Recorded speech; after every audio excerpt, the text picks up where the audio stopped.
Hello, this is the Prosthodontics on Friday, where we look at various challenges of prosthodontics and how to solve various issues. My name is Cho In-ho.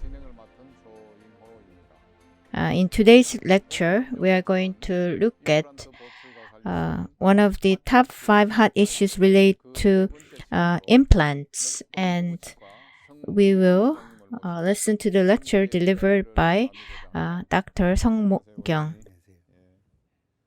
So today's hot issue, please could you explain what we are going to cover today? Now in the clinical setting, I see a lot of bad bone qualities, but it doesn't really have a lot of references. So I will talk mostly based about this on my experience. So it's not easy to determine loading time for patients with bad bone quality. So I think a lot will be looking forward to this lecture. So I hope we'll have a good one. At Deno site, if you are joining us to this lecture, please use the chat box on the right. You can give us comments or questions on real time. So if you leave questions, we will answer them in the Q&A session. We look forward to your interest and participation, and we'll start with Dr. Song's lecture.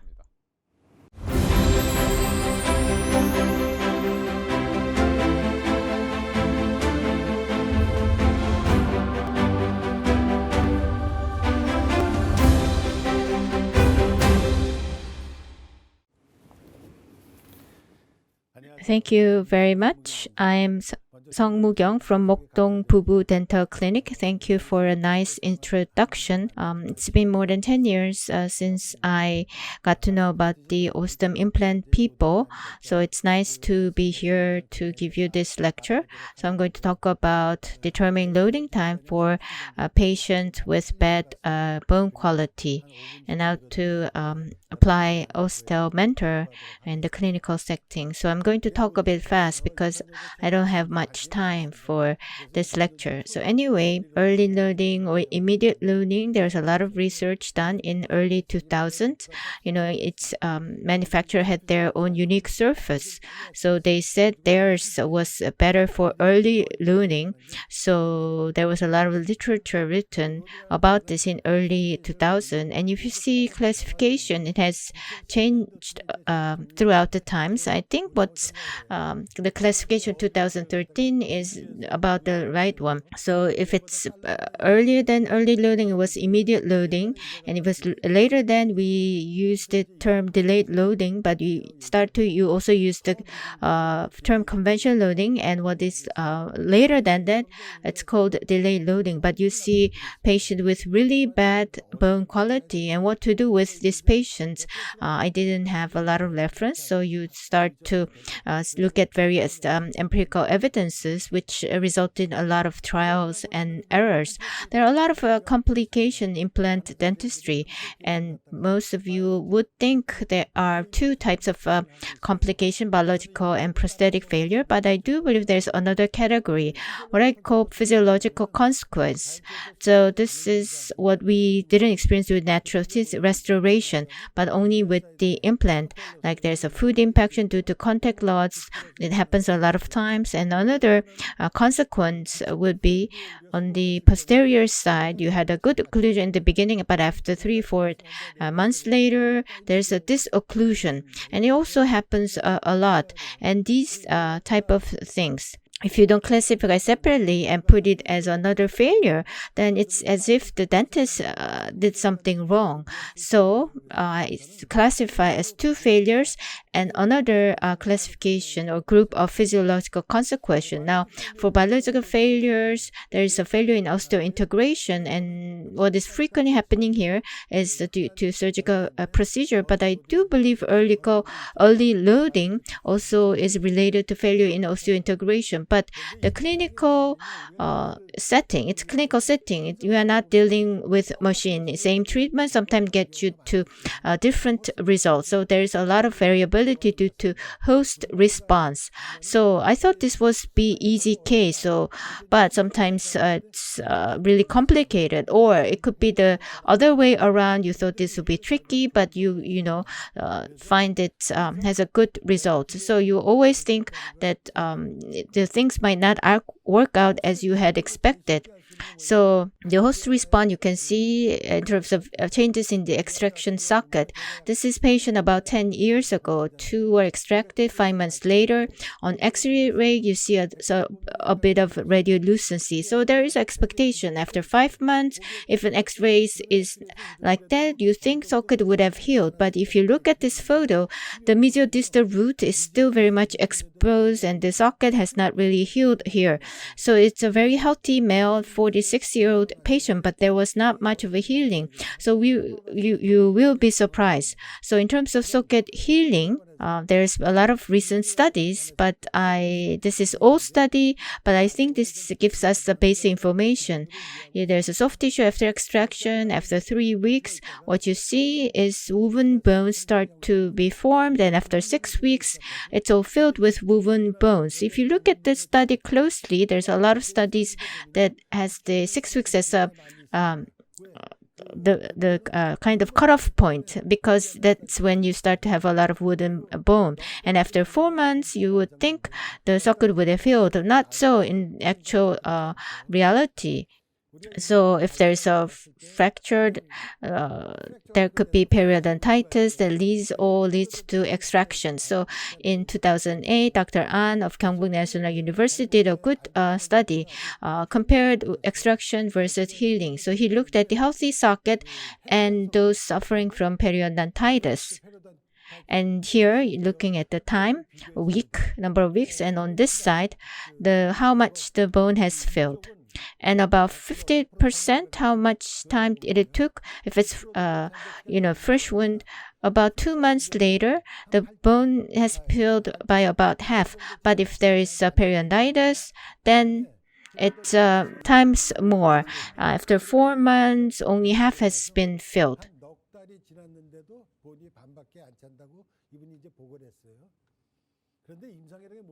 So would that be the same in the clinical setting? Not so. So this is 2009 patient. I extracted 2 teeth and I planned to place implant. A patient came in 9 months later and there's a translucent area. So I planned to do implant and sinus is far away, and I also did a lot of curettage. But radiolucent area is there, but there is again expectation. I thought there will be healed, but I was really surprised. I didn't do much. I just opened the flap and it looked like this. Number 6, it healed quite well, but number 7, it's not much of fill up, and here it's about the same. And about 5 months later, after delivering implant, 2 levels of implants are different levels, right? Why did I place it like that? This was really big, a wide area, so I placed implant very deep. So I did grafting and used membrane. So after 9 months later, you would think on the x-ray, this is how it looks. So you could tell the patient, oh, it's going to be simple one-step surgery. But when you find this, then you have to 2-step surgery and you have to grafting. So you didn't tell the patient beforehand. It's very hard to tell now that it's going to cost extra money and there will be more grafting involved. So it's really dangerous to, speak all in numbers. Of course, you study very hard and you look at various literature, but biology related literature, the reporting is always based on average, but our patients are all different. There's a lot of variation. So you have to be humble, and every step you need to check. That is the safe way. So same treatment but different result. In about 16 years ago, in 2004, extraction, and I planned implants or curettage. I did really very thoroughly, and after about 2 years, 9 months, 1 year later, x-ray was good, and I thought there could be healing. So I also told patient doing implant will be easy. But after opening flat, I was really surprised. I didn't do anything, but here there was a big hole. Of course, 60 years later, I was really surprised what to do. Because it was 16 years ago, so I did grafting and put the membrane. I used non-absorbable membrane, but these days I just use collagen membrane. But for this patient, again, this is very different from the average that we would see in the literature. So it really had a bad result. But there are also different people. Like for this patient, there's a big region and lingual plate. You cannot really see it very well. So think about it. If, how would bone would be like this? Maximum will be about this. For this patient, after extraction, then when to do socket preservation or when to do grafting for this patient, I really thought about that. So he came back after 1 year, 8 months later. I was really surprised. X-ray. I didn't thought, it could even be different people, but I saw the same implant. So the patient from here, going here, it was a female, 67-year-old. So I thought maybe bone quality would be bad given her age. But this was, had strong torque and ISQ value was really also high. Again, patients, there's a lot of variations. So you never know what type of patient you will meet, and it's very hard to do predictions about the prognosis. So this is patient in 2018, female, 57 years old. Extraction lesion was big. So I thought minimum 3-4 months or 5 months I need to wait. So patient came back 5.5 months later, and panorama picture showed it was really good. But there was no insufficient distance with the canine, so I took the CT photo and it was black. That means there's nothing here. But panorama, why did it look good? It's because there's a lot of cortical bone here, so as if on the panorama it was good. But in the CT, I could see it differently. So I told the patient we might have to do grafting, and if the grafting means submerging and there'll be longer time of treatment, meaning more cost. So I explained it all to the patient and opened flat. I didn't do anything. I opened the flat and removed some, and there was a big hole. So 6 millimeter implant, but it couldn't really take position. So I to xenograft, and I also used Lyoplant, rather affordable collagen membrane. I put them here, and then we did site development. So if there was a grafting, then I think it's good to wait for about 5 months later. So my plan is to place implant after 5 months. So in CT, it looks really good, but that's not the reality. It's just looking at the graft. Look at the CT, cannot tell what the bone quality would be there. So you just have to open the flap and do drilling. So we placed and delivered 507 implant and finished restoration. So implant and then restoration. And for this type patient, how do I do loading? Now what we can see here is that there is a not very good healing here. So osseointegration will be very slow.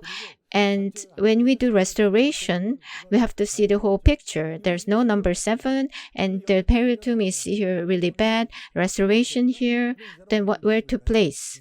The patient would, masticate only with this part. So there will be a lot of force put in here. So there's a very long. So CA ratio would have been reversed. So the condition not very good, and there's a lot of loads going to be in the implant. So the torque was really good. ISQ value was also good. But so mechanically, this is really good. But when you load the force, the mechanical needs to be biologically also integrated. corrected. But with just SQ value, it's very hard to have conviction. Of course, if it's on the 80 something, it will not go down much. But then, so SQ value was really high, so I didn't create provisional. But I wasn't really sure would it, be maintained. You don't have to worry. So every month the patient came back, and we look at the SQ values. So after 2 months, SQ value went up. So the condition was really bad, but this implant, biologically, I think it's successful. So that I think you can do final cementation anytime.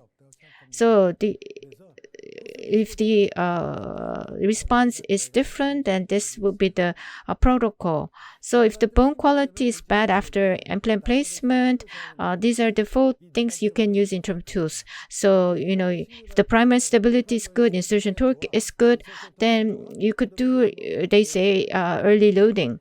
But if the bone quality is bad and primary stability is also kind of 0 or less than 10 Newton, what to do? There is no baseline here.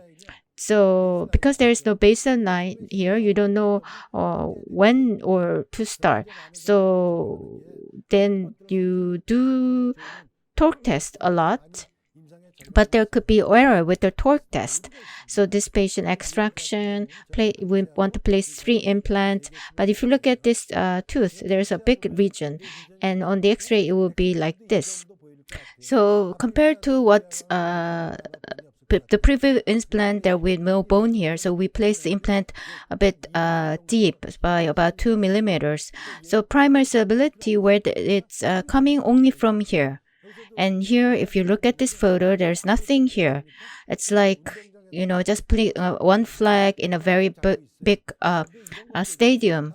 So, but if the bone quality is good on the lower side, then there could be 40 Newton of torque. But what you really need to write on the chart is that this is final insertion torque. If it's just insertion torque, then if it's the same from beginning, it's on the heel ridge. But this is final insertion torque. If you don't write it, write only 40, then 2 months later, the patient came back and took a photo, and it looked good.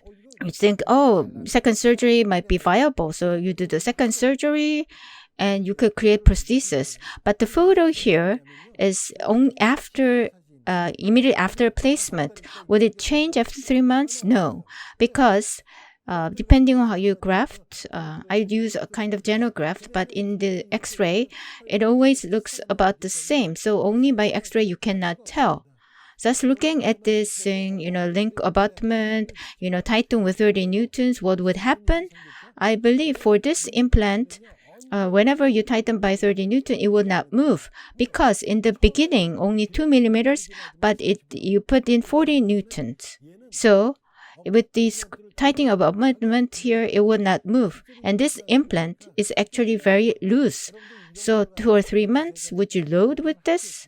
And this one is the limit of torque test. The insertion torque and final insertion torque needs to be separated and taught differently. Of course, torque test, you can do it on the heel ridge, but without bone augmentation, it might be meaningful. But if you had done bone augmentation like DBR or for immediate placement, then there could be a lot of holes. Then this is final insertion torque here. So for this cases, I think torque test could result in errors. So don't look at torque test. Rather, a bit of non-invasive objective tool will be needed. So I actually use these tools from the beginning. So I have sufficient experience with both. And I finally chose Osstem Mentor would be better. So in 2004, I've been using this one. Now, let's look at loading failure cases in 2004. It's about 17 years ago.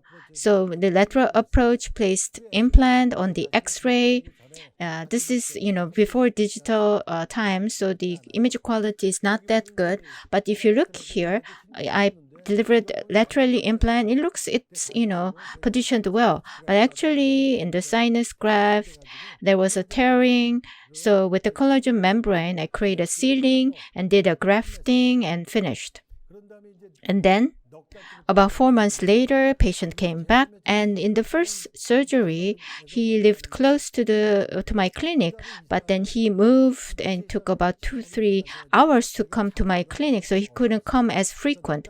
So I did uncovering 4 months later, and 5 months later, I placed screw-type prosthesis. So finally, after 5 months, this screw-type prosthesis was delivered, and empirically, you would know that this was not that quick or fast. There was this bone, and it's been 5 months, and 3 were splint. So you thought this would be sufficient. But here, I measured the ISQ value, and these were the numbers. Actually, this is not that high, right? If it's single, I do not believe it's high numbers, but 65. 65 at that time, I didn't know it was very low. But I thought it would be okay since I splint 3. So why didn't I think 65 was a low number? Because after buying Osstem, I asked for the reference and I got this ones. And this is, when you sell Osstem, this is the reference used. And I asked for Osstem Mentor for reference, and this is what I got. And 65, they said, immediate loading would be possible. That's what the company said. But in clinical setting, Osstem Mentor actually measured higher. So Osstem, imported this Osstem, and also they compared the two at the Osstem R&D Center. And 3 types of implant, bone level, tissue level, and other type of connection types were measured, and all came out differently. But Osstem Mentor is higher by 5 to 10. And that's what the company said. And after a while, a simple study came out with this type of report. What I want to say here is 70 here, and this is less than 65, that means. So I think you have to be mindful of that. And when using Osstem Mentor, 65 being low, I experienced that many times. So this is there's a radiolucency 4 months after extraction, and the socket has not healed yet. Place the implant and the Mentor. If you do Mentor, you have to write as ISQ Mentor. Then it was 64, and tightening cover screw, there was a spinning of implant. You don't really put a lot of force when you tighten the cover screw. With just of force, it spinned, and it was 64. This means 64 is really low number. So I said, this type of reference is not something you need to give. So what is the base? I looked up, and as far as I know, there is no clinical evidence. It's just a guideline given by the company to say that if you use ours, you can do it very quickly. But in single implant, using this, you all use Osstem Mentor and not Osstem. So 65 here is really low number. Please remember that. Now, can I, give you a question? When I was teaching at university, I also, after doing a single implant, I checked with Osstem and Osstem Mentor, and there was about 5 higher for Osstem Mentor. So that itself, in terms of measurement, Osstem Mentor is maybe sensitive in terms of measurement, or is it because Osstem is based on sine curves or vibration, whereas Osstem Mentor uses magnetic field in measurement. So measurement mechanism difference could result to that difference. What do you think? Well, in my opinion, the names are very similar, so people get confused. But there are different devices because the different mechanics are involved. Another important thing is in doing implant. there's a lot of people that use these two systems, but the smart pack, there is a slight difference in connection by company. So if you use two types of implant, then you have to use the right smart pack for that implant. That is very important. So you said it was internal connection, so it was Osstem TS, yes. Then 5, I think there's less variance than I anticipated. And you said it was for single case. Then for me, single case, it's very load sensitive. So I always using Osstem Mentor is very good approach. Yeah, thank you very much. So please continue with your lecture. So going back to the beginning, for this patient, when we first did, I said 65 was low, but it's been 5 months later, and I did 3 splints. So I thought it would be okay because it's 5 months later and 3 splints, and then it's been 5 years and called me because the implant was loosening. So in 2 implant, I didn't even have that, screw loosening. So 3 screw loosening, I thought that was impossible. Maybe it was not implant his own teeth. So he came and I took a photo. And if you look at this photo, where do you think is the bone lost? Looking back again, this looks very good, but there is a bit of bone loss here. So I thought this might be the problem area. So we unscrewed and looked in, and this was 78 and was low, but this X, there is no number, so it's a failed implant. So why was this low? There's a cantilever force and there was screw loosening, so it became lower, but this was failed implant and very easily.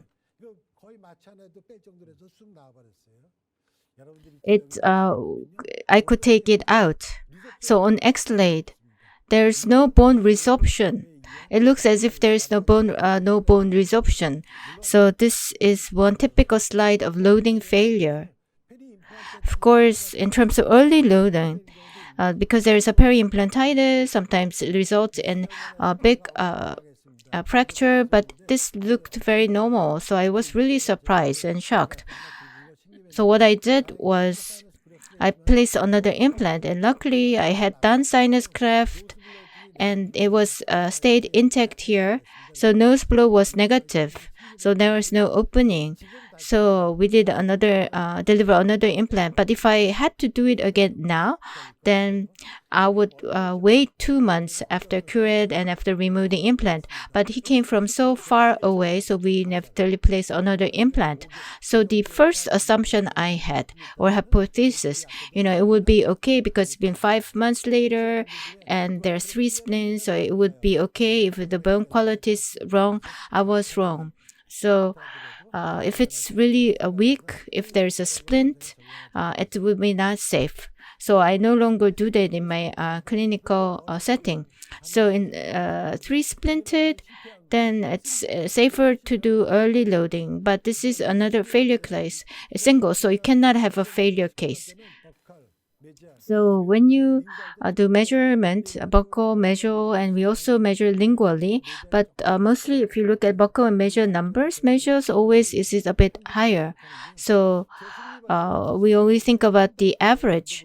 But was initially 73, but 1 month later it became really low at this number. So this would be like close to failure. So I couldn't really explain to the patient. So I said apologies. There could be explants possibility, and so I called him back later, but there's not much of a difference. So I didn't know. It's really tricky situation. I said I could remove it if it's low again after a month. So 2 months later, wow, it has become higher. So, up to now, I was really kind to the patient, but no longer the kindness is now not necessary. So it was really weak, but now it's becoming successful implant. But create provisional, this was single, 72, it's really low. So I had confidence it come 2 months later. So after 6 months, we did provisional, and after 7 months, I did definitive restoration. But protocol, I believe, would have changed by now. Anyways, after 10 years, even now, I've been lucky.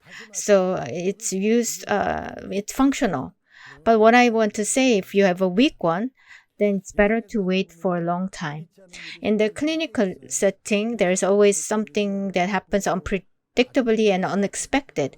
So you might think this is very bad prosthesis. There's cantilever and this doesn't look good. So what happens? Let's see. Patient came in like this. It's been a while. There was an implant, but it was really good. 2 were extracted, and my plan was here and here, place implant. But you see this white area? We took the CT, and here it was this. So you have to tell the patient there is a pre-existing pathosis and there could be complications. But there is that possibility. So before 3 or 4 days before surgery, I did pre-medication with antibiotics and did surgery. So plan was extraction and sinus grafting. So some might say, you were placed like this, so why not just do simultaneously and not in stages? But for when you place implant, vulnerable implant, you have to go deep, about 0.1 or so deeper than crestal. So there's no, if you want to do it simultaneously, then it might not be such a stable approach. Then on the CT side, the buccal and palatal side, it doesn't give a lot of room, and thread could be slightly exposed. Then it doesn't really relate to peri-implantitis, but peri-mucotitis might exist, and patient might frequently feel uncomfortable. So I don't do this anymore. I had done simultaneous placement in the past, but I no longer. So if it's a situation, then I do sinus graft, take some time, do a stage placement in the depth that I want. And I think that is the right approach. So we extracted and did a retro approach. And this was a big area, and I did aspiration. And here there was a lot of resistance. So a retro approach, and then I also, just in case, I don't place membrane, but just in case, I covered it up with the membrane. So I just did site development. And here, and you take panorama photo, you put something in on the tooth, but for the implant in the intercuspation, I just take panorama photo, because where to place prosthesis and implant, to design that, I take picture like this. So to create prosthesis like that, you have to place implant up to here. So I had a small graft. So I thought there could be some tearing. So I thought I should place it in this way. So I create stent and placed implant. And here it was okay. And after implant placement, stability was low. But after taking ISQ measures, I was surprised. 50. It's really, really low number. So what happened? Of course, there was only 2 millimeter residual bone, but after 4 months, 50? It doesn't happen often. So this was in the initial visit photo. There was about 2 millimeter here, and with the grafting, this is how it looked. So with the lateral approach, like up to the medial wall, you have to push. But there's a lot of resistance and there's a lesion, so I was really careful. So it didn't go in deep. So I only grafted only up to here. But what is important is this side. From blunt, you have to get the blood supply, graft will mature. But here, the blood supply is really bad. The graft would stay as is. So anyway, I placed implant. And if you plate by 2 millimeter, there will be tearing. So when I placed implant there with the 2 millimeter drill, I drilled for about 5 millimeters, and using expansion drilling, I widened, and I placed implant like this, and finally implant here became like this. And it looks there is a bone here, but let me say again, from the beginning, it didn't mature because of the bad blood supply. And after placing implant, would there be osseointegration? The bone quality was really bad, so not really. So it was upon placement 50. So we take about every month measurement. After 1.5 months, it was 552. So I said there could be possibility of explant, but I wasn't scared because the region was big. As it has gone down, so I didn't really tell that to the patient. So you had a big region, so there's a possibility of explant, so don't come back, that often. And after 2 months, 78. So up to there, I was friendly and kind. So it end up to 78. So now you don't have to be that friendly or kind. There's no possibility of explant. So the conditions was really bad here, but it itself did also integrate. So I took impression and created provisions, and after 1 month later, it went up to 79, and we delivered provisional. So 2 rows for provisional: progressive loading and stabilized joint position. Of course, now the osseointegration is weak, so progressive loading would be considered very important, but stabilizing joint position is also important. What I mean by that is that sometimes you might see like these cases. This is a recent patient. After 1.5 years of restoration, came back, and chief complaint is it doesn't, I cannot masticate very well. So I looked in, and even just with eyes, there is a bit of space. So in waxing, you see more space. So you see that is the problem. And looking at this person chart, I didn't create provisional in the beginning because I thought it was not convenient. And we had PFM. After 1 month, the patient was okay, so I did definite cementation. So for 1 month usage, it was okay. But after 1.5 years, there was this space. So why is it? While implant is being delivered, you cannot domesticate here, so only chewed by this way. So there's muscle atrophy, and after restoration, bite with both areas, and through stabilization, space was created. So if you provisional is used, and you have to use it for a long time. So I think at least for 2 months. Some people say it's okay, or just using for 1 month. But basically, once you create provisionals, then the joint position might change. So I recommend using for 2 months. And after 2.5 months, we looked at the ISQ value again, and it was really high. Then final restoration was done. So again, can I ask you one more question? Now, actually here, progressive loading is what you did. So on the upper side and the anterior side, if you design it lift and bone quality is bad, then I think progressive loading is the way to go. So I do believe progressive loading is very important. So just to emphasize that, could you maybe summarize this here? As you said, in the next case, both sides sinus grafting was done, and one side there was early loading failure case. So maybe it's better to explain while looking at that case. So yes, then let's move on to the next cases.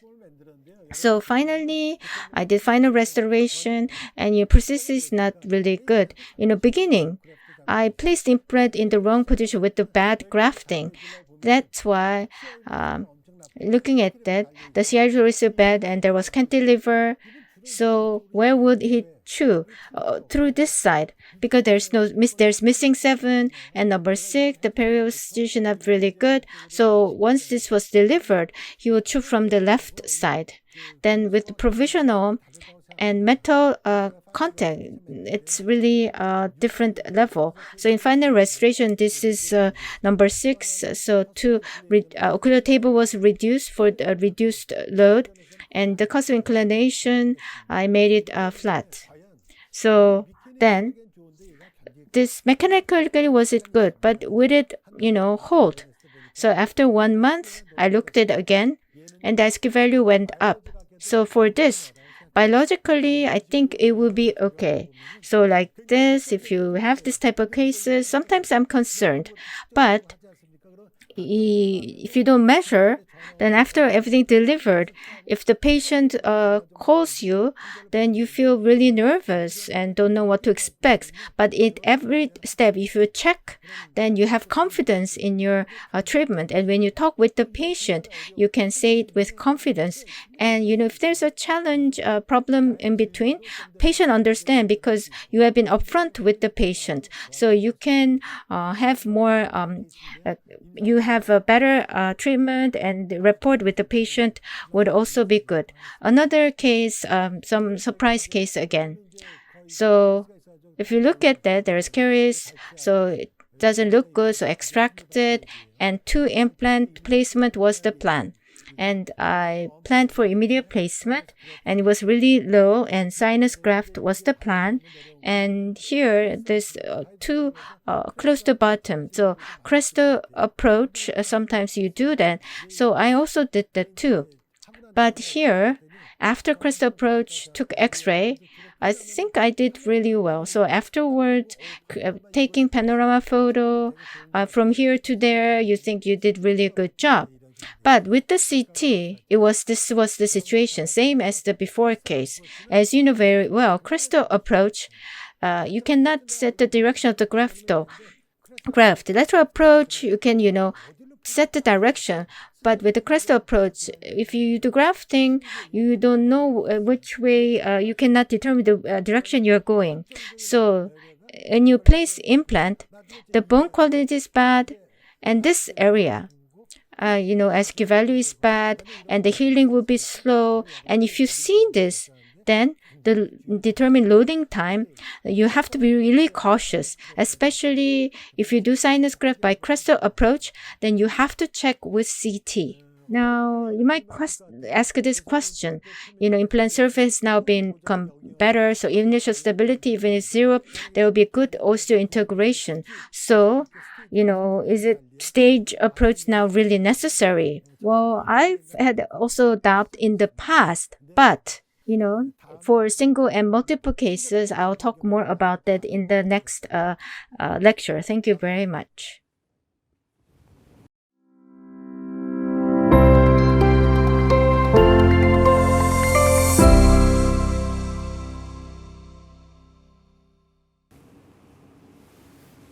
Well, thank you for a very nice lecture, Dr. Sung. Now, I think people really would have enjoyed your lecture. So let's look at the question that we received on a real time.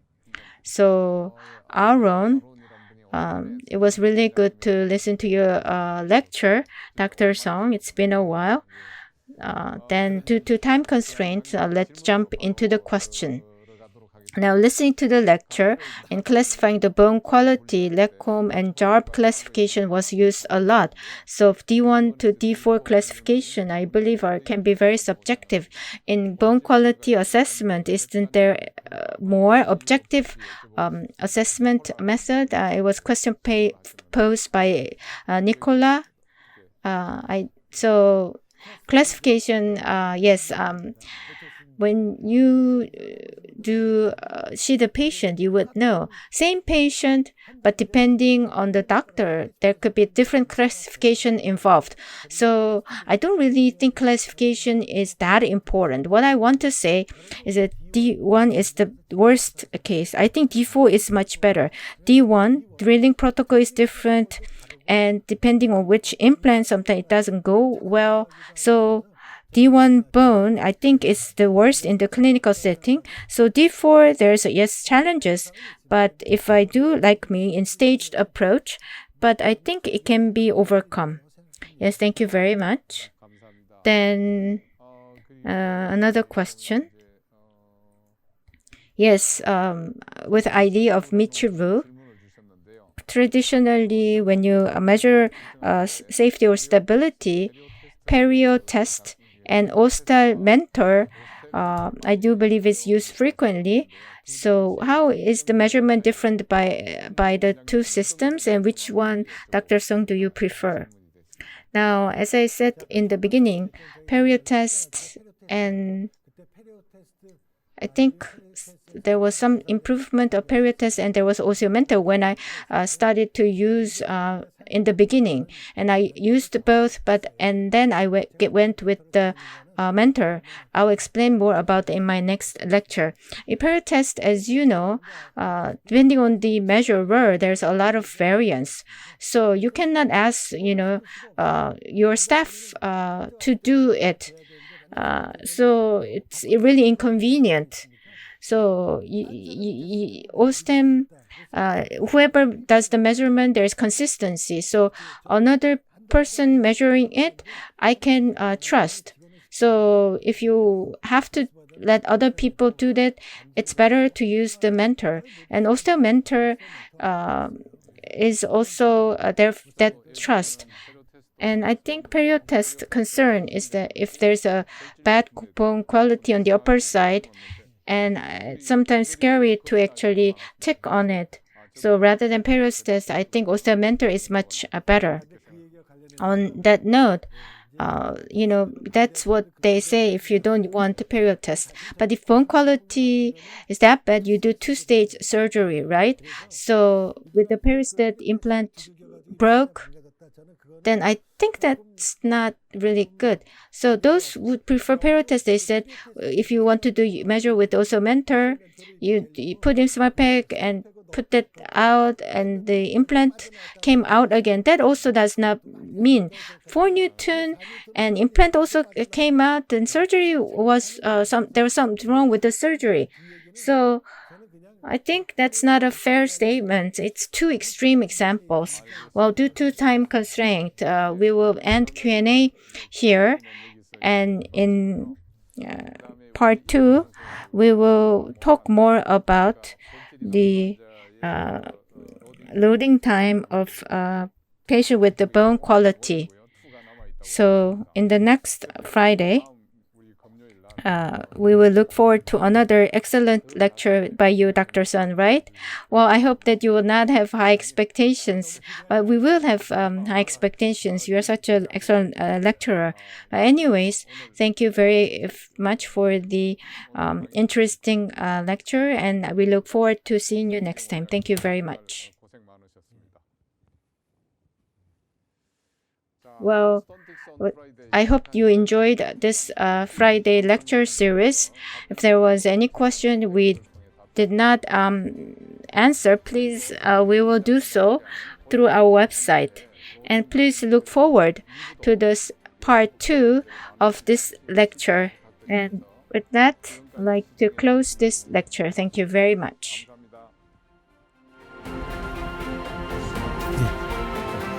정말 감사합니다.